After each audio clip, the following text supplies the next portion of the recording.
पिछले क्लास में हमने देखा तो चुंबकीय बल रेखा।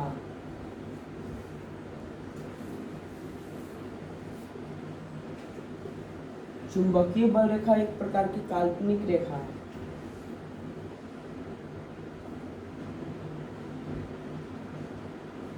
चुंबकीय बल रेखा एक प्रकार की काल्पनिक रेखा है। ठीक, चुंबकीय बल रेखा एक प्रकार की काल्पनिक रेखा है और चुंबकीय बल रेखा है जो बंद लूप का निर्माण करती है। चुंबकीय बल रेखा बंद लूप का निर्माण करती है। इसका गुण है, चुंबकीय बल रेखा का गुण पूछता है एग्जाम में 2 नंबर में। तो चुंबकीय बल रेखा एक प्रकार की काल्पनिक रेखा है जो बंद लूप का निर्माण करती है।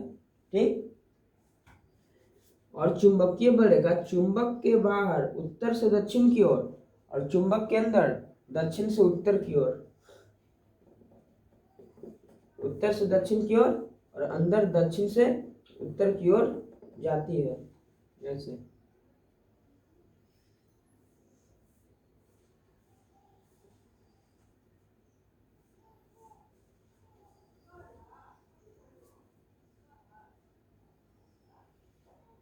ठीक, ये बंद लूप का निर्माण कर रही है और क्या एक दूसरे को कभी काटती नहीं है।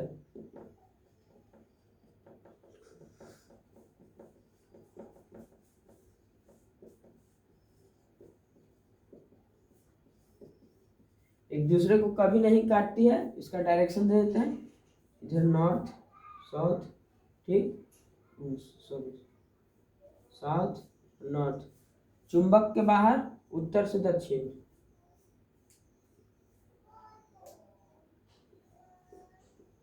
और चुंबक के अंदर दक्षिण से उत्तर है। उसी तरह इसमें भी होगा।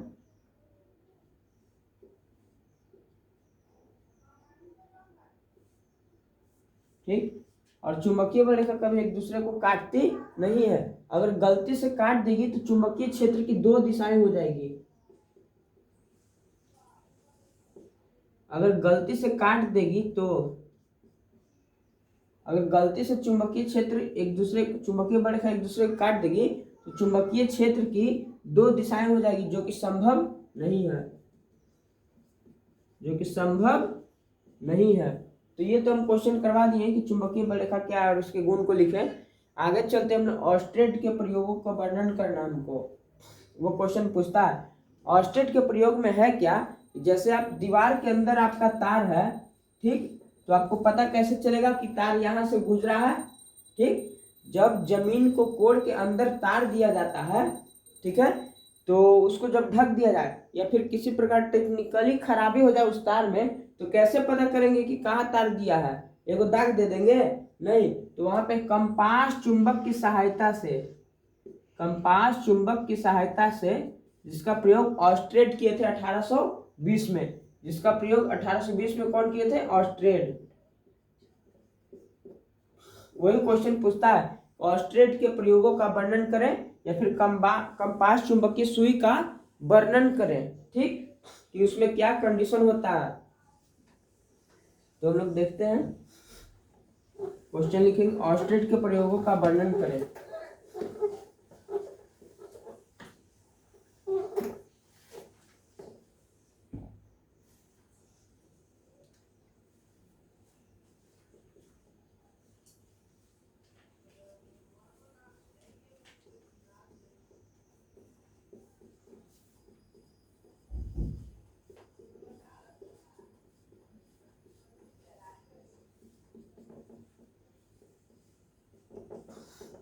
ऑस्ट्रेड का प्रयोग सर्वप्रथम ऑस्ट्रेड ने किया था।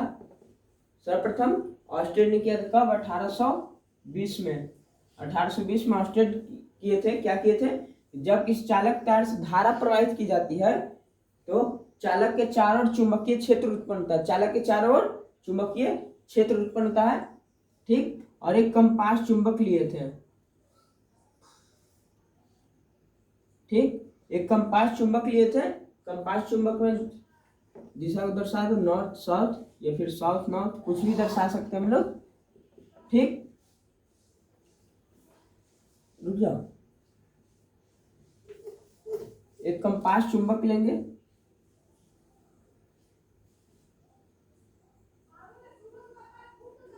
ठीक, इसमें दिशा को दर्शा देंगे। तो ऑस्टेट का प्रयोग है क्या कि एक क्वेश्चन यहाँ से आता है कि जो कंपास चुंबक का सुई है किन किन बातों पर निर्भर करती है, तो धारा की दिशा पर निर्भर करती है।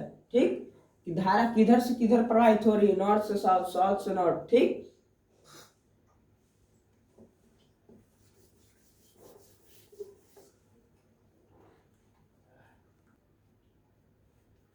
ऑस्टेट के प्रयोग में क्या है कि 1820 में सर्वप्रथम ऑस्टेट वैज्ञानिक ने अपने प्रयोग का वर्णन किया था, अपने प्रयोग किया था। ये क्या किए थे कि किसी चालक से धारा प्रवाहित किए थे, क्या इस चालक से धारा प्रवाहित करके किए तो उससे चुंबकीय क्षेत्र बना, चुंबकीय क्षेत्र बना। ठीक, तो चुंबकीय क्षेत्र बना तो उसपे एक कंपास चुंबक लिए, फिर उसके बाद एक कंपास चुंबक लिए, कंपास सुई। ठीक, और इसको स्वतंत्रता पूर्वक एक स्टैंड में रख दिए, बोल सकते कि नॉर्मली इसको ऐसे रख दिए, कंपास सुई है।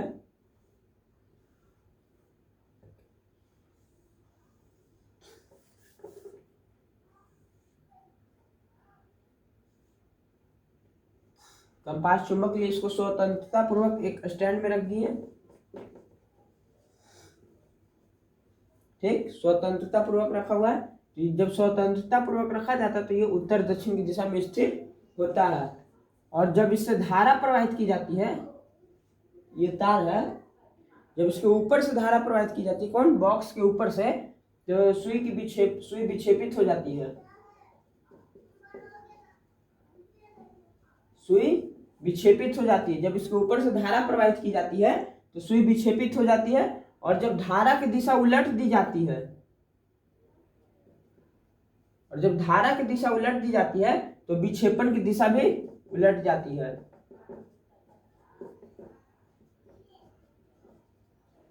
जब धारा की दिशा को उलट दी जाती है तो विक्षेपण की दिशा भी उलट जाती है।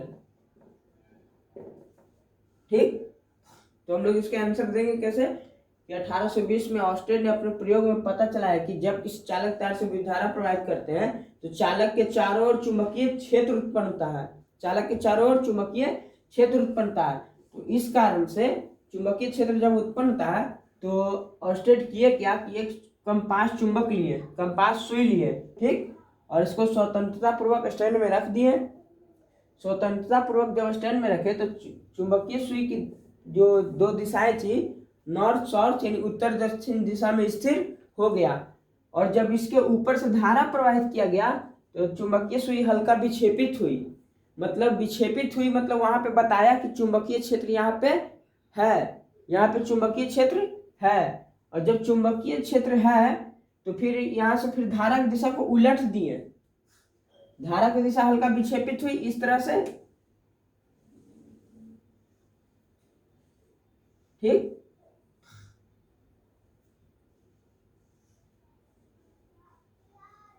धारा की दिशा हल्का विक्षेपित हुई। ठीक, और जब धारा की दिशा को उलट दिए तो चुंबकीय क्षेत्र के विक्षेपण की दिशा भी पूर्ण रूप से उलट गए, चुंबकीय क्षेत्र के चुंबकीय सुई के विक्षेपण की दिशा भी पूर्ण रूप से उलट गए। तो वही है ऑस्टेट का प्रयोग। तो इसको लिखेंगे हम लोग, देखिए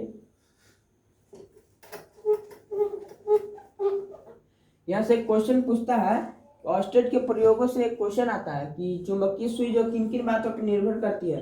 तो पहला हो जाएगा प्रवाहित धारा पर निर्भर करती है कि धारा कैसे हम प्रवाहित कर रहे हैं। ठीक, जब इसके ऊपर से तार गुजार के धारा प्रवाहित करते हैं तो चुंबकीय सुई विक्षेपित हो जाती है। और दूसरा, ठीक,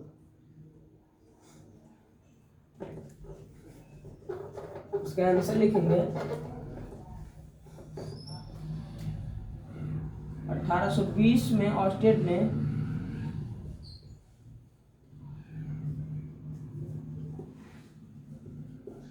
अपने प्रयोगों में वर्णन किया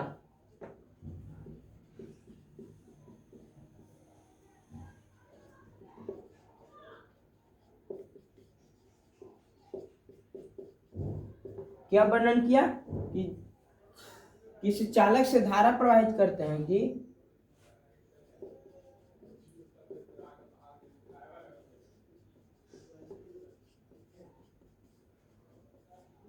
कि चालक से धारा प्रवाहित करते हैं तो चालक के चारों ओर चुंबकीय क्षेत्र उत्पन्न होता है।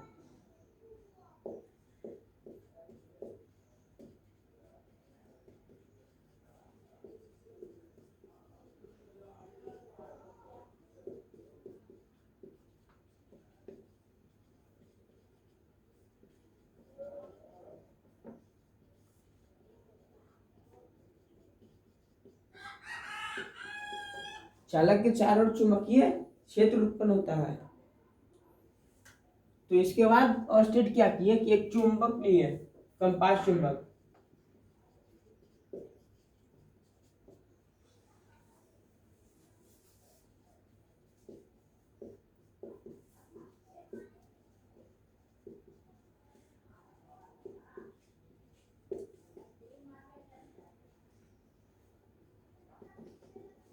जिसे स्वतंत्रता पूर्वक स्टैंड में रख दिया।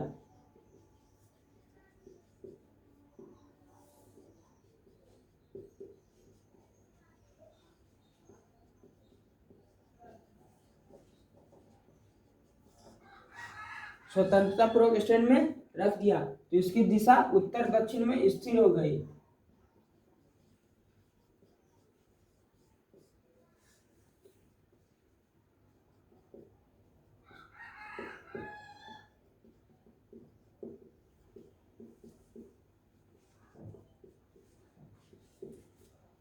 इसकी दिशा उत्तर दक्षिण में स्थिर हो गई। ठीक, लेकिन जब इसके ऊपर से तार गुजारकर धारा प्रवाहित किया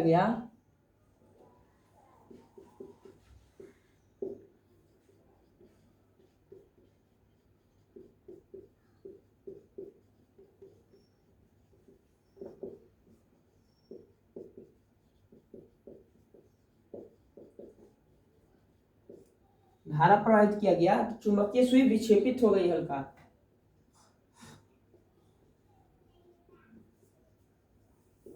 तो चुंबकीय सुई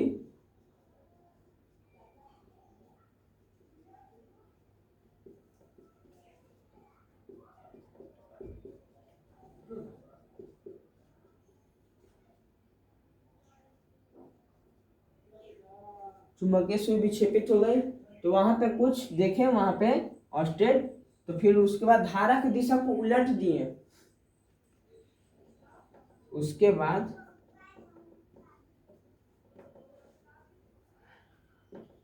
इन्होंने धारा की दिशा को उलट दिया। तो फिर क्या हुआ, विक्षेपण की दिशा में उलट गई।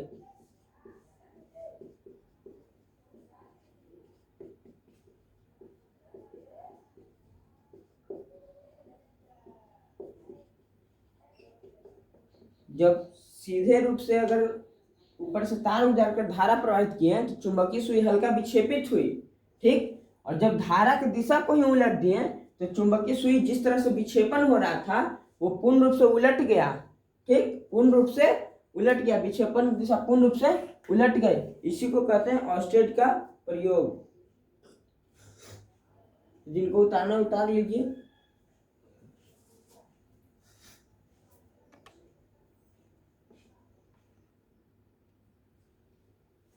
यहाँ से क्वेश्चन आता है कि सुई की विक्षेपण की दिशा किन किन बातों पर निर्भर करती है।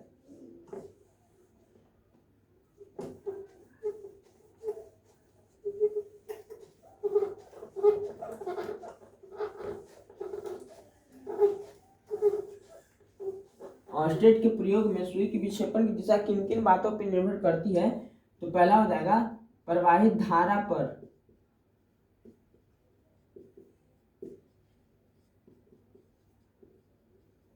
ठीक, प्रवाहित धारा की दिशा पर, और दूसरा धारा तो प्रवाहित कर रहे हैं तार से, लेकिन ऊपर से कर रहे हैं कि नीचे से, इस पे भी निर्भर करता है। ठीक,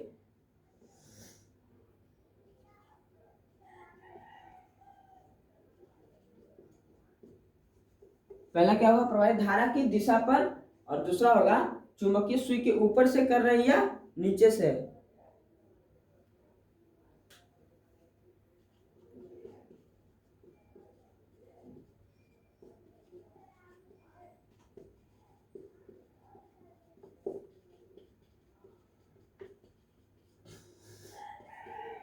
ठीक, जैसे कंपास चुंबक उत्तर दक्षिण दिशा में स्थिर है,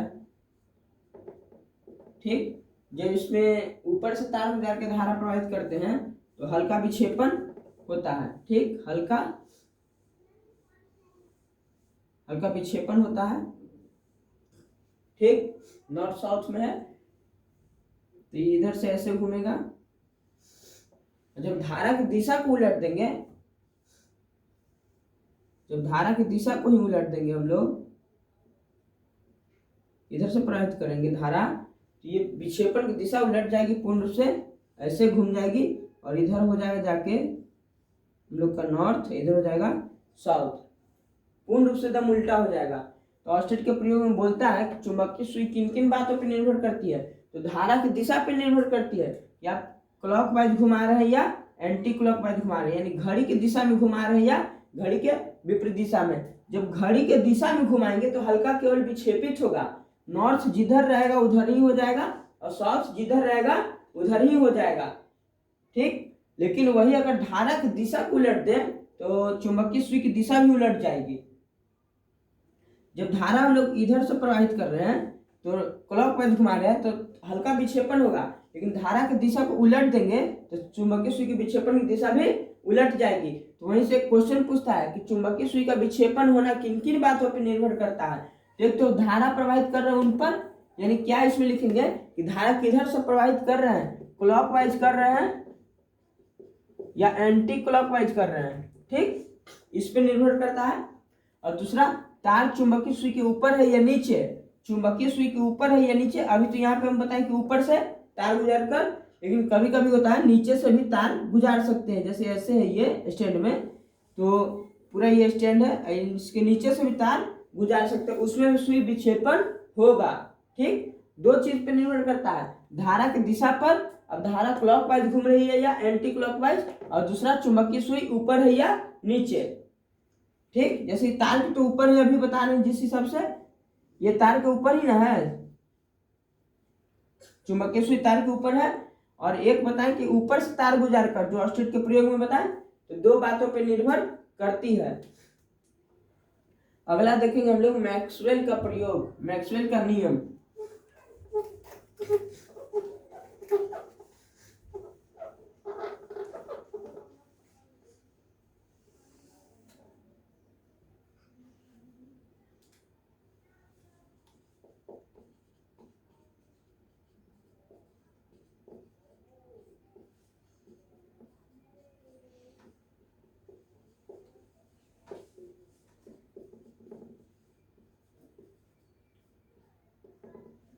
अस्थिर नियम हम लोग देखेंगे, मैक्सवेल के दाएं हाथ का नियम, फ्लेमिंग के दाएं बाएं हाथ का नियम। मैक्सवेल एक वैज्ञानिक थे जो धारा और चुंबक के बीच के संबंध को बताएं, धारा और चुंबक के बीच के संबंध को बताएं। ये बताएं कि अपने दाएं हाथ की सभी हाथ को बंद मुट्ठी में इस प्रकार पकड़े किसी छड़ को कि जो अंगूठा होगी धारा की दिशा बताएगी और बाकी सब अंगुलियां चुंबकीय क्षेत्र की दिशा बताएगी। यानी कि मैक्सवेल के दाएं हाथ में हम लोग को क्या पता चलता है, धारा और चुंबकीय क्षेत्र। और सब नियम में जाएंगे तो वहां धारा की दिशा पता चलेगा, कहीं कहीं बल भी पता चलता है, ठीक, चुंबकीय क्षेत्र की पता चलता है, धारा किधर प्रवाहित हो रहा है ये पता चलता है। लेकिन मैक्सवेल के नियम में केवल धारा और चुंबक का ही संबंध बताता है, ये क्वेश्चन पूछता भी है, ठीक। तो मैक्सवेल के दाएं हाथ में क्या होता है कि धारा और चुंबक के बीच संबंध जो बताता है, तो उसमें क्या कहता है कि अपने दाएं हाथ में एक छड़ लीजिए, छड़ लीजिए, ठीक, और उसको इस प्रकार पकड़ने की कल्पना कीजिए कि जो अंगूठा होगी वो धारा की दिशा को बताएगी और बाकी सभी अंगुलियां चुंबकीय क्षेत्र की दिशा बताएगी। इसको कभी कभी कहीं पेच का भी नियम कहते हैं, ठीक। देखिए ये है अंगूठा, धारा की दिशा बताएगी और बाकी सब अंगुलियां चुंबकीय क्षेत्र की दिशा बताएगी।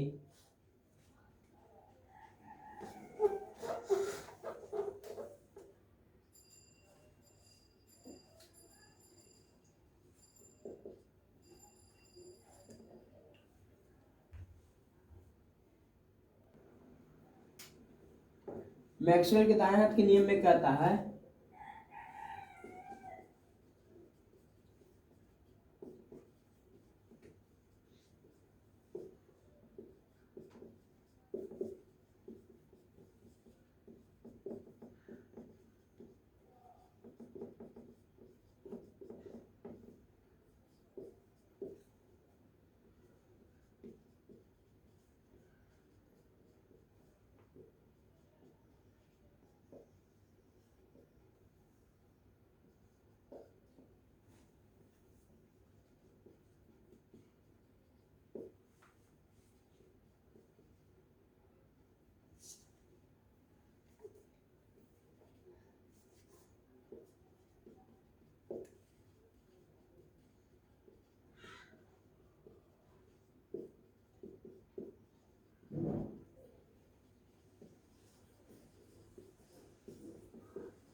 बंद मुट्ठी से, ठीक।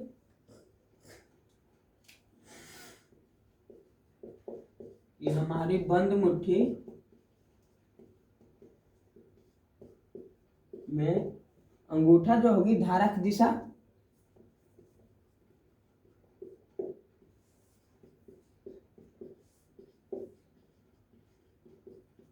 तथा बाकी चारों जो अंगुलियां होगी चुंबकीय क्षेत्र की दिशा।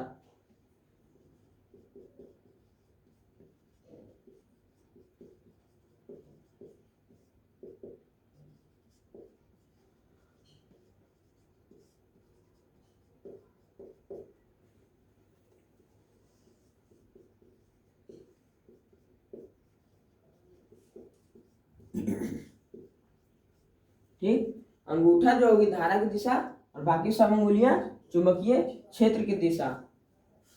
इसको उतार लो। उसके बाद फ्लेमिंग के दाएं और बाएं हाथ का नियम बताएंगे। स्क्रीनशॉट ले लो।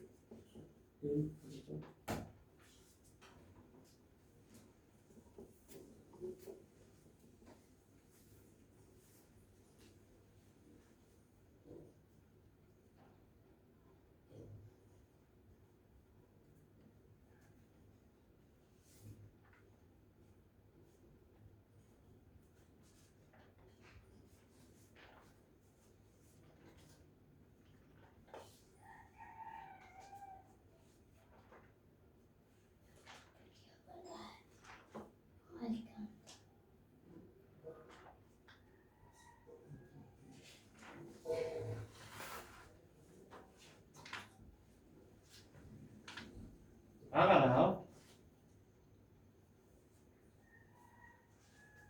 हाँ, क्यों ना है?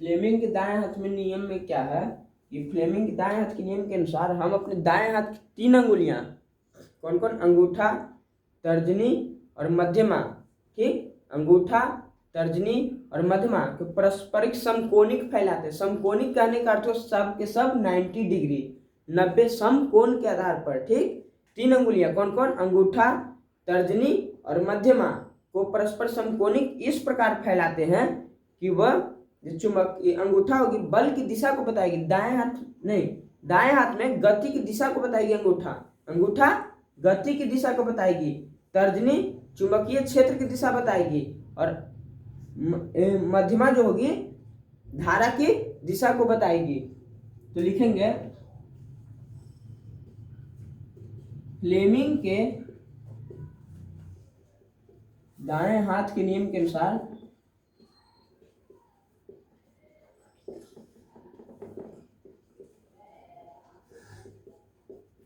हम अपने दाएं हाथ की 3 अंगुलियां, कौन कौन,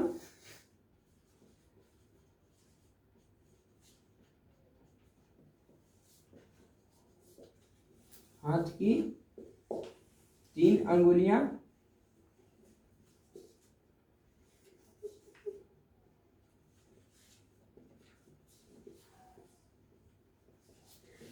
अंगूठा,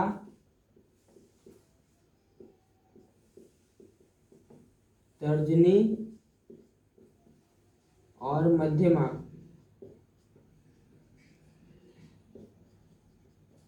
दाएं हाथ की 3 अंगुलियां अंगूठा, तर्जनी और मध्यमा को पारस्परिक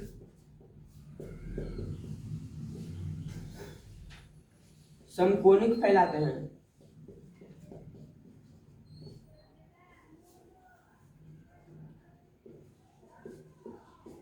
को पारस्परिक समकोणिक फैलाते हैं और जब फैलाते हैं तो तीनों अंगुलियां अगर एक को हटा दिया जाए, जैसे इसको झाँक दिया जाए तो ठीक, तो ये इसके बीच 90 डिग्री होगा। अगर इसको हटा दिया जाए तो इसके बीच 90 डिग्री होगा। अगर इसको हटा दिया जाए तो इसके बीच हमेशा 90 डिग्री होगा। तो पारस्परिक समकोणिक फैलाते हैं तो इसमें अंगूठा गति की दिशा को बताता है।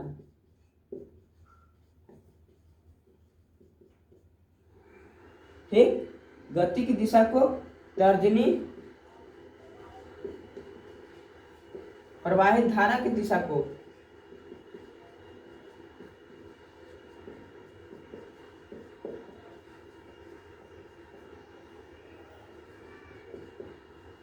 तथा मध्यमा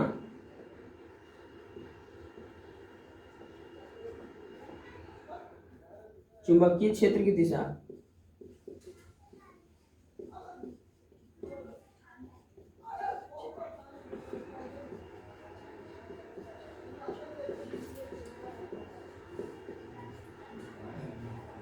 मध्यमा, ठीक है ना?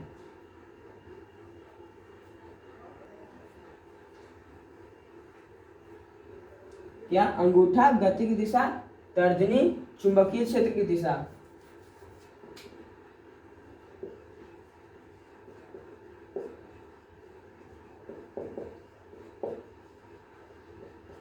तथा मध्यमा प्रवाहित धारा की दिशा।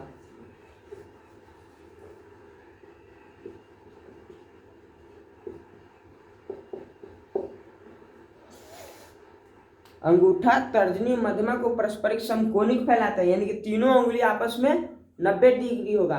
कौन हाथ का? दाएं हाथ का पूछेगा तो दाएं हाथ का, दाएं हाथ में होगा क्या? अंगूठा किस चीज को? गति की दिशा को। दाएं हाथ में अंगूठा गति की दिशा को, और तर्जनी धारा की दिशा को, और मध्यमा धारा की दिशा को, और तर्जनी चुंबकीय क्षेत्र की दिशा को। तर्जनी चुंबकीय क्षेत्र की दिशा को, अंगूठा गति की दिशा को, तर्जनी चुंबकीय क्षेत्र की दिशा को, और मध्यमा प्रवाहित धारा की दिशा को बताता है। ठीक, और यहीं पे क्वेश्चन अलग से आएगा कि फ्लेमिंग के बाएं हाथ के नियम को लिखें।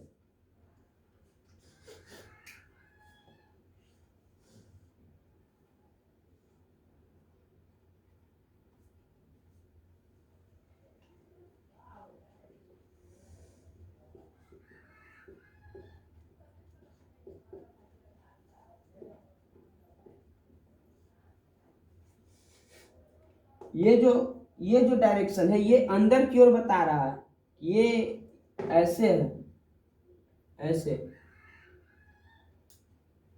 है। ठीक, तो ये जो डायरेक्शन बता रहा है कि अंदर है, ठीक, तब 90 डिग्री होगा एक दूसरे से। ऐसे तो 3D डायमेंशन 2D बोर्ड पे नहीं पढ़ा सकता है, ये इस तरह से पढ़ दिए। अंगूठा क्या बताएगा? गति की दिशा को, अंगूठा गति की दिशा को, तर्जनी चुंबकीय क्षेत्र की दिशा को, ठीक, और मध्यमा प्रवाहित धारा की दिशा को।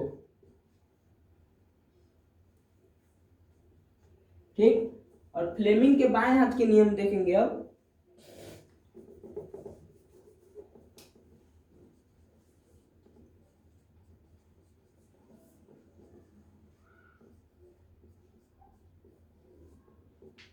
बाएं हाथ का नियम, तो इसमें होगा क्या? फ्लेमिंग के बाएं हाथ के नियम के अनुसार हम अपनी बाएं हाथ की तीन अंगुलियां अंगूठा तर्जनी और मध्यमा को पारस्परिक समकोणिक फैलाते हैं। तो इसमें जो अंगूठा होगी वह बल की दिशा को बताएगी। बाएं तो बल की दिशा, दाएं तो गति की दिशा। अंगूठा बल की दिशा को, तर्जनी चुंबकीय क्षेत्र की दिशा को, और मध्यमा प्रवाहित धारा की दिशा को बताएगी। ये पहले वाले के लिए फिगर था, और ये बाएं हाथ के नियम के लिए फिगर है।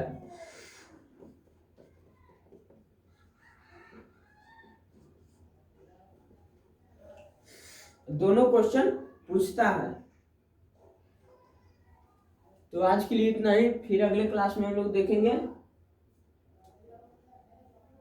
अगले क्लास में बच गया एम्पियर का परिपथ नियम, परिनालिका, ये सब वगैरह बचा हुआ है, इससे क्वेश्चन आते हैं ऑब्जेक्टिव।